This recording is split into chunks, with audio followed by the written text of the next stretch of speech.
All right, guys. So, welcome back to the second part of the private pilot interviews.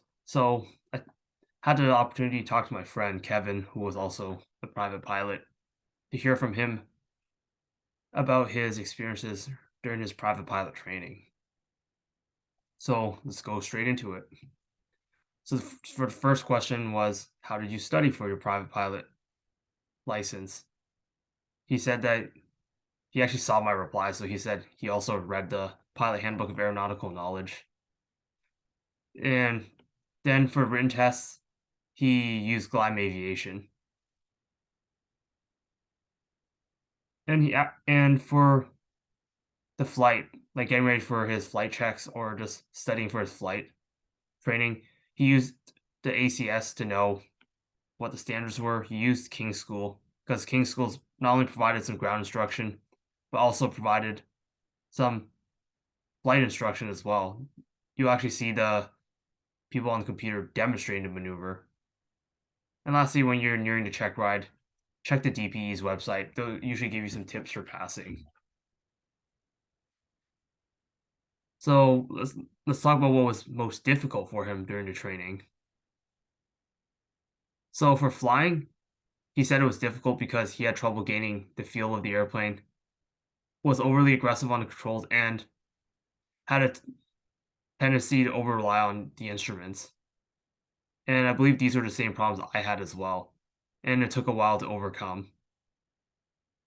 But the big problem for him was getting ground on top of getting on top of the game for ground knowledge. And he told me that during his mock check ride for Private Pilot 141, he had issues passing the ground as he was not very proficient with it. And that really held him back during his training.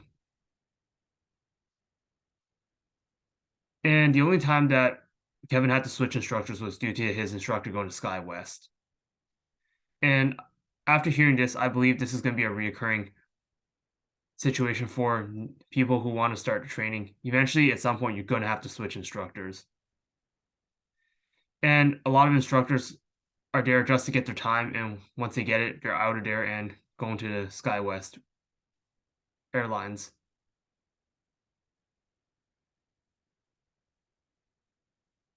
Alright, so the next one was, how did you organize flight plan information? So I did not expect him to use this, but he said he used the NW craft abbreviation. Oh, sorry, guys.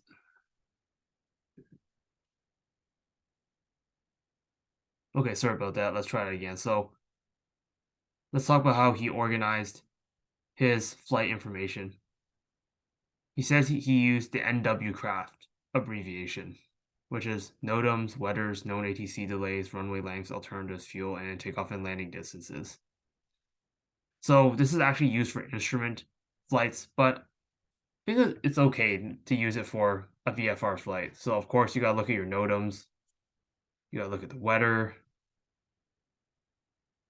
known ATC delays. This isn't a big concern for us since we're not going to like those major airports. But you can just go to the FAA lookup for delays and it'll give you information on it. Runway lengths, you have to know how long the runway is at so you need to know your runway lengths at your destination alternate as well as your departure to ensure that you can land safely. Alternatives, you always got to plan for that. Fuel, make sure you calculate how much fuel you need and then add a reserve to it depending on if it's a day or night flight. And lastly, make sure to compute the takeoff landing distances. So there you go, that's NW craft. How much did your training cost?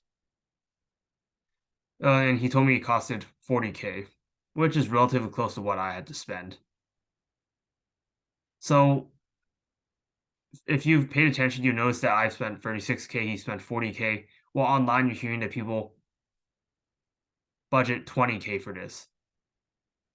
Well, that's just a national average. Not everybody is able to learn that fast. And as another thing I like to add, when you plan for your private pilot training, don't be fooled by the FAA minimums that say you only need 40 hours, which is 20 hours dual 20 Actually, I'm not too sure. It's like 20 of it had to be dual, and you had to have at least 10 solo. Don't be fooled by that. Nobody gets their training done in 40 hours. To give yourself a safe margin, hear out what the school tells you their average is and then double it.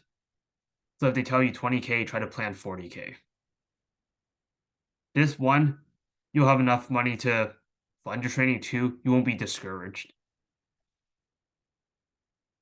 Lastly, what kind of measures did you put in place to keep track of your training? Unfortunately, this was something I didn't do very well as a private pilot, but here's what Kevin did. He used a small notebook to write down what he learned during each lesson, as well as what to prepare for next. This idea works just as well. The idea I think I would have done was just look at the syllabus and check off items you've done, or at least the instructor says you're proficient at. So this way you know where you're at in training, and if you see like, hey, look, all these tasks are getting checked off. I think my instructor says these are proficient. Then you're like, okay, maybe I should preparing for my a check flight. If not, I need to talk to my instructor. All right, so that was a conversation with Kevin, and I'll see you guys then.